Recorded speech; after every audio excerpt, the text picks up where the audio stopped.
La vaccination représente l'une des conquêtes les plus importantes de la médecine. Pilier de la médecine préventive, elle sauverait, selon l'Organisation mondiale de la santé, 2 à 3 millions de vies chaque année dans le monde. Les premiers vaccins furent mis au point par Louis Pasteur et ses assistants il y a plus d'un siècle.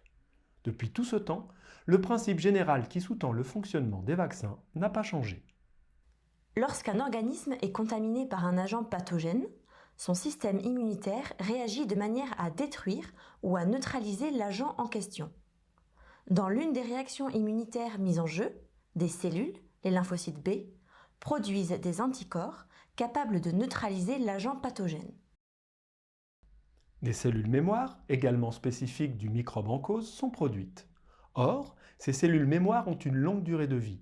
Si ultérieurement l'organisme rencontre le même microbe, elles le reconnaîtront et déclencheront une réaction immunitaire plus rapide et plus forte, et donc plus efficace. Vacciner, c'est mettre en contact un individu avec un agent pathogène ou une partie de ses composants rendus inoffensifs pour stimuler son système immunitaire et aboutir à la production de cellules mémoire à longue durée de vie. On donne ainsi à l'individu les plus grandes chances d'être protégé contre une infection par l'agent pathogène en question. Il y a plusieurs moyens de mettre au point un vaccin, mais tous reposent sur le même principe découvert par Pasteur. Les premiers vaccins élaborés par Pasteur étaient produits à partir de microbes vivants atténués. Pour obtenir ces formes atténuées, Pasteur plaçait les cultures de bactéries dans des conditions particulières, par exemple une température spécifique. Cette idée d'utiliser les agents infectieux vivants atténués préside encore aujourd'hui à la mise au point de vaccins comme celui luttant contre la rougeole, la rubéole et les oreillons, ou encore ceux contre la fièvre jaune et la tuberculose. Pasteur a ensuite élaboré le vaccin contre la rage.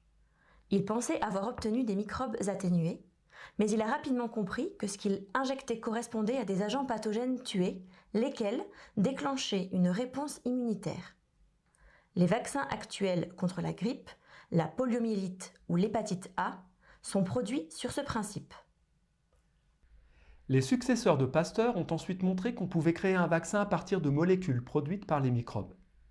La bactérie responsable de la diphtérie ou le bacille du tétanos par exemple fabrique des toxines, des poisons.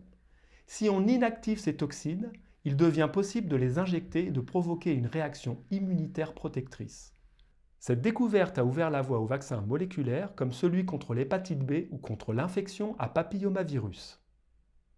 Plus récemment, une nouvelle génération de vaccins dits à ARN messager a vu le jour.